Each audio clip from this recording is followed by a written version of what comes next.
सुप्रभातम। आज हम सभी कक्षा अष्टमी की व्याकरण में से कारक प्रकरणम पढ़ने जा रहे हैं। कारक वाक्य में जिसका क्रिया के साथ संबंध होता है उसे हम कारक कहते हैं। जैसे बालकः ईश्वरम नमति, बालक ईश्वर को नमस्कार करता है, तो इस वाक्य में क्रिया है नमस्कार करता है, नमति। अब इसके साथ जो अन्य दो शब्द हैं बालकः और ईश्वरम, ये दोनों ही कारक है। तो इस वाक्य में बालक और ईश्वर का संबंध नमति क्रिया से है, अतः बालक और ईश्वर दोनों ही कारक हैं। बालक कर्ता कारक है और ईश्वर कर्म कारक है। अब ये जानकारी प्राप्त करने के लिए कि कैसे हमें पता चला बालक कर्ता कारक है और ईश्वर कर्म कारक है, हमें संस्कृत व्याकरण में कारक के भेद पढ़ने पड़ेंगे। तो हम आगे पढ़ते हैं। संस्कृत व्याकरण में कारक के 6 भेद होते हैं। तो कितने? 6 कारक होते हैं। कर्ता कारक, कर्म कारक, करण कारक, संप्रदान कारक, अपादान कारक एवं अधिकरण कारक। अब निम्नलिखित कारकों एवं उनके चिन्ह एवं विभक्तियों को नीचे दी गई तालिका से हम समझने का प्रयास करते हैं एवं इन्हें कंठस्थ भी करना चाहिए, अच्छी तरह से याद करना चाहिए, क्योंकि आगे ये काम आएंगे। तो सबसे पहले कर्ता कारक, जिसकी हिंदी में पहचान वाला चिन्ह है ने। कर्म कारक का पहचान चिन्ह है को। करण कारक का है से, के द्वारा या जोड़ने वाला। संप्रदान का चिन्ह है के लिए। अपादान कारक का चिन्ह है से, अलग होने वाला, यानी से यहाँ 2 आएगा। एक से जोड़ता है जो करण कारक के लिए है और एक से अलग करता है जो अपादान कारक के लिए है। संबंध कारक की पहचान चिन्ह है का, के, की, रा, रे, री और अधिकरण में मैं, पर और संबोधन के पहचान चिन्ह है हे, ओ, अरे। अब ये हिंदी के पहचान चिन्ह समझ में आने के बाद जब संस्कृत में प्रयोग करते हैं तो हमें पता चल जाए ये कर्ता कारक है, तो उसका प्रयोग होगा प्रथमा विभक्ति के साथ।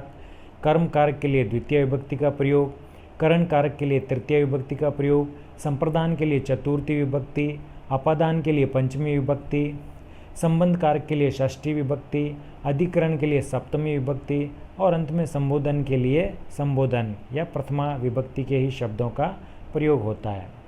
अब 6 कारक दिए गए हैं संस्कृत व्याकरण में, तो हम सारे न पढ़कर कुछ का अध्ययन इस आज के टॉपिक में करेंगे। तो सबसे पहले कर्ता कारक। कर्ता किसे कहते हैं? तो किसी क्रिया को करने वाले व्यक्ति को कर्ता कहते हैं, यानी वाक्य में जो भी क्रिया को कर रहा है वो कर्ता कारक है। और कर्ता में हमेशा प्रथमा विभक्ति का ही प्रयोग होता है।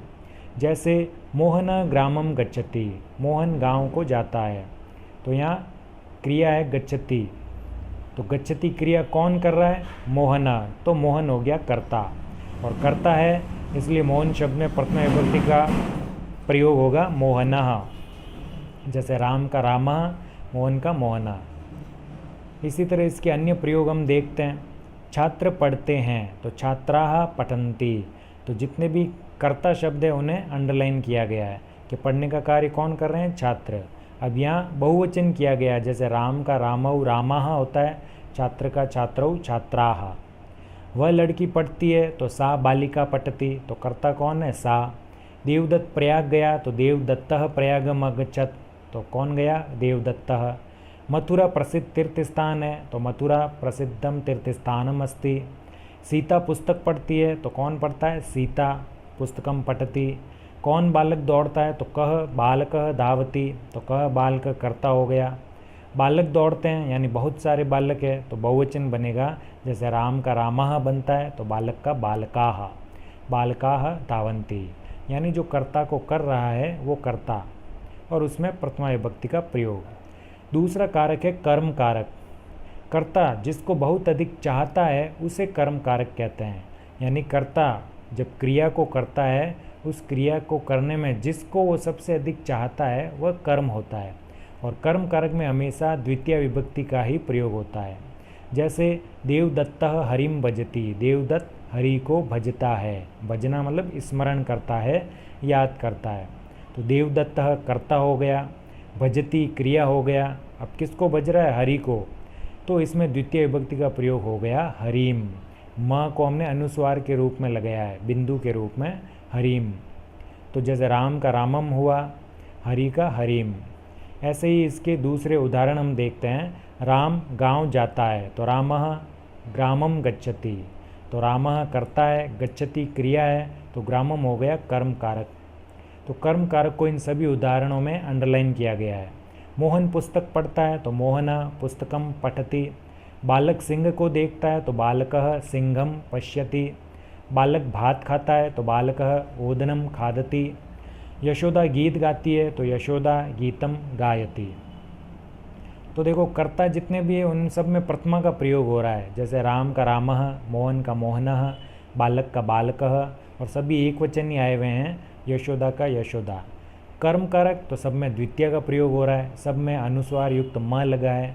गाँव का ग्रामम, पुस्तक का पुस्तकम, सिंह का सिंघम, भात का ओदनम और गीत का गीतम। अब इनके अलावा कुछ विशिष्ट प्रयोग और है कर्म कारक में, जहाँ हमें द्वितीय विभक्ति का प्रयोग करना है, भले ही वहाँ हिंदी का अर्थ करते समय को नहीं आ रहा है तो भी। जैसे उभयतः, परितः, सर्वतः, धिक्, प्रति, समया, निकषा, अगर ये शब्द किसी वाक्य में आते हैं तो इनके योग में आने वाले शब्द में भी हमेशा द्वितीय विभक्ति का ही प्रयोग होता है। जैसे गांव के चारों ओर वृक्ष है तो ग्रामम परितः वृक्षा सन्ति। तो इस वाक्य में हम देखें परित आया हुआ है और परित के साथ ग्राम आया हुआ है, गांव। भले ही हिंदी में इसका अर्थ आ रहा है गांव के चारों ओर, और के आता है संबंध कारक में, षष्ठी विभक्ति का प्रयोग होना चाहिए लेकिन नहीं हुआ। क्यों? यहाँ द्वितीय विभक्ति का ही प्रयोग हुआ है क्योंकि परित आया है। अभी हमने ऊपर पढ़ा था उभयतः, परितः, सर्वतः ऐसे कोई शब्द आ जाए तो यहाँ परितः शब्द आया हुआ है, इसके कारण इसके साथ में आए ग्राम शब्द में द्वितीय का प्रयोग हुआ है, ग्रामम। दूसरा वाक्य तुम्हें धिक्कार है तो धिक त्वाम, तो ये त्वाम भी द्वितीय विभक्ति का शब्द है। त्वम युवाम यूयम के बाद आता है त्वाम। क्यों? क्योंकि धिक शब्द आया है, इसके कारण तुम्हें धिक्कार है। इसी तरह नगर के सब और वन है तो नगरम सर्वतः वनम अस्ति, तो सर्वतः शब्द के कारण नगर का बन गया नगरम, द्वितीय विभक्ति का प्रयोग। बालक विद्यालय की ओर जाता है तो बालकः विद्यालयम प्रति गच्छति, तो प्रति शब्द के कारण विद्यालय में द्वितीय विभक्ति का प्रयोग हुआ, विद्यालयम। तो ये कुछ हमें याद रखने पड़ेंगे, उभयतः, सर्वतः, परितः, धिक, प्रति ऐसे शब्द आने पर इनके साथ में जो सहयोग में जो शब्द आएगा उसमें द्वितीय विभक्ति का प्रयोग होता है। तीसरा कारक है करण कारक। किसी कार्य की सिद्धि में जो अत्यंत सहायक हो उसे हम करण कहते हैं। करण कारक में हमेशा तृतीय विभक्ति का ही प्रयोग होता है। अब यहाँ करण का अर्थ है हम साधन, साधन क्या प्रयोग कर रहे हैं उसे कहेंगे करण कारक। जैसे राम कलमेन लिखती, राम कलम से लिखता है, तो कर्ता हो गया राम, लिखता है क्रिया, अब वह किससे लिखता है? कलम से। तो यहाँ कलम शब्द करण कारक है, और करण कारक है तो तृतीय विभक्ति बनेगी। तो जैसे राम का तृतीय में बनता है रामेण, कलम का बन गया कलमेन, तो रामः कलमेन लिखती। उक्त वाक्य लिखने के कार्य में कलम सहायक है, यानी जो भी सहायक वस्तु है, साध्य है, उसमें हमेशा करण कारक होता है, और करण कारक होते ही हमें तृतीय विभक्ति का प्रयोग करना है। इसके कुछ उदाहरण और वाक्यों में हम देखते हैं। वह डंडे से कुत्ते को पीटता है, तो सह दंडेन कुकुरम ताड़यति, तो किससे पीटता है? डंडे से, तो इसीलिए यहाँ तृतीय विभक्ति आई है दंडेन। वह नेत्रों से देखता है तो सह नेत्राभ्याम पश्यति, तो किससे देखता है? नेत्रों से।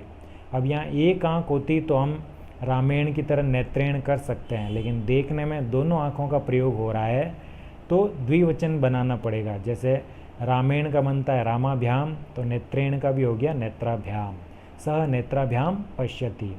बालक गेंद से खेलते हैं तो बालका कंदुकेन क्रीडन्ति, रामेण की तरह। हम मुख से बोलते हैं तो वयम मुखेन वदामः, ये भी रामेण की तरह बना। मनुष्य पैरों से चलते हैं तो मानवाः चरणाभ्याम चलन्ति। अब यहाँ चरणेन नहीं हुआ क्योंकि यहाँ भी हम दो पैरों का इस्तेमाल कर रहे हैं, तो द्विवचन हो गया है चरणाभ्याम।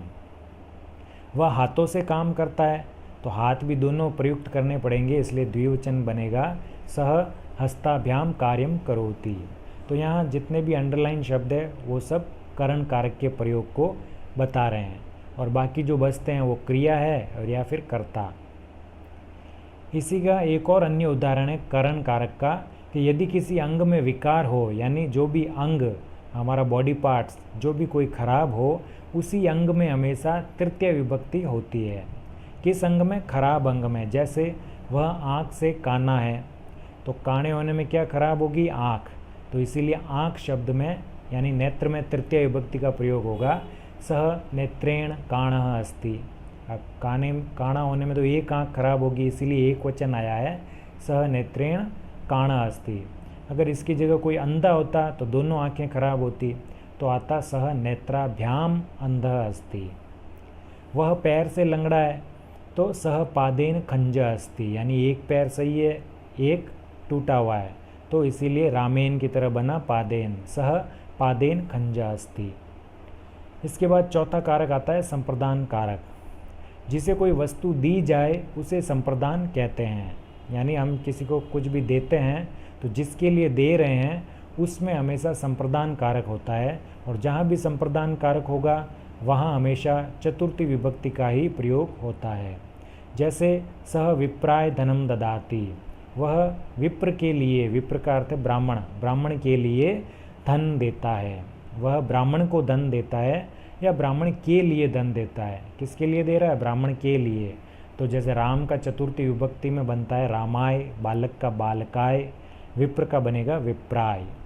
तो सह विप्राय धनम ददाति, तो विप्र को धन दिया जा रहा है, इसलिए उसकी संप्रदान संज्ञा है, और संप्रदान संज्ञा होने पर चतुर्थी विभक्ति का प्रयोग होता है।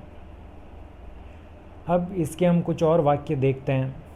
राजा भिखारी को वस्त्र देता है, तो किसके लिए वस्त्र दे रहा है? भिखारी के लिए। तो भिखारी को कहते हैं भिक्षुक।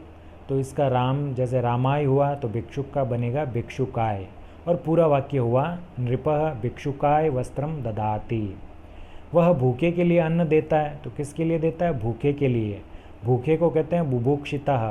तो जैसे राम का रामाय तो बुभुक्षितः का बना बुभुक्षिताय, सह बुभुक्षिताय अन्नम ददाति।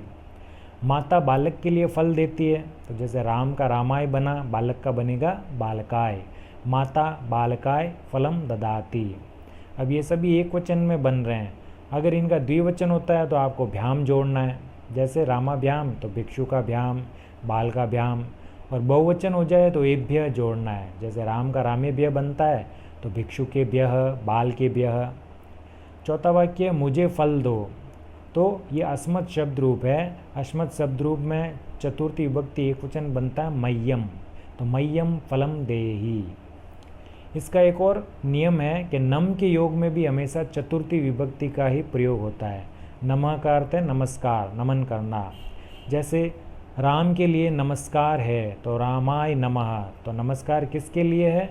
राम के लिए, तो क्या बोला? रामाय नमः। गुरु जी के लिए नमस्कार है तो गुरुवे नमः।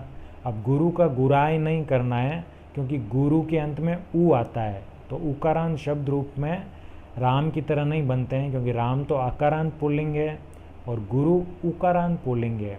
तो उकारांत में हमेशा गुरुवे बनता है, तो गुरुवे नमः।